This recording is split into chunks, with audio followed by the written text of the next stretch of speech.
Addison crawled into my bed and had what I thought was a seizure.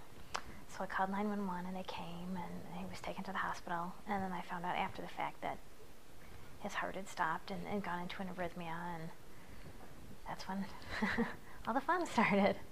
They just kept asking me all these questions over and over, what medications are in the house, was he exposed to anything, and I was just like, I couldn't even think of anything that he could have gotten into, or the whole thing was just so surreal. I could see at one point somebody lifted up his arm, and I could see, but he was just surrounded by people, and the police were there, and the ambulance guys were there, and all the doctors were asking me questions, and everything looked normal.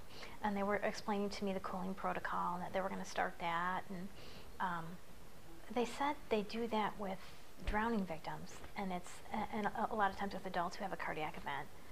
And the way that it was explained to me is when the organs are cold, it reduces their need for oxygen and gives them a better chance of healing, or just recouping from the incident. They tried to wake him up. I think they cooled him for like 24, 48 hours, and they tried to wake him up, and he went into an arrhythmia again. And that's when they realized that originally they thought it was long QT, and that's when they thought, well, maybe it's not long QT, it might be CPVT, which is associated with adrenaline. They started giving him a beta blocker, which is supposed to reduce the way his heart reacts to adrenaline. It lowers his heart rate. They did surgery on him, and they implanted a defibrillator and a pacemaker. That will, if his heart goes into that arrhythmia again, it will shock him, and if it slows down too much because of the medication he's on, then it will pace the heart so that it doesn't go too slowly. Well, I can remember when I first saw him, I was probably totally in shock, and I just walked in the room, and I didn't even know what to do or what to say, and they got me a chair, and they're like being very calm, and one of the fellows, I know, he just kind of sat with me, and he was like, can we get you a drink? And they're just very calm, very reassuring. And even after that, they always sat with me. If they couldn't answer my questions, they said, I'll be back. And they would make time.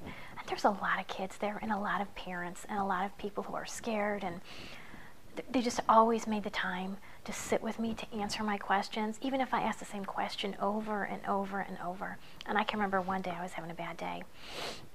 I just was emotional, and I was crying, and Dr. Marshall came in, and she's like, what's wrong? And she sat with me and talked to me, and she didn't have to do that. She could have just kind of been about her business, because when they're on 24/7. They don't get a break. They were wonderful. I can't even tell you. The nurses were wonderful.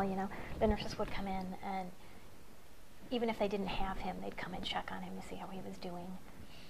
Did you see my heart look like a robot heart? No, it looked like a perfect heart.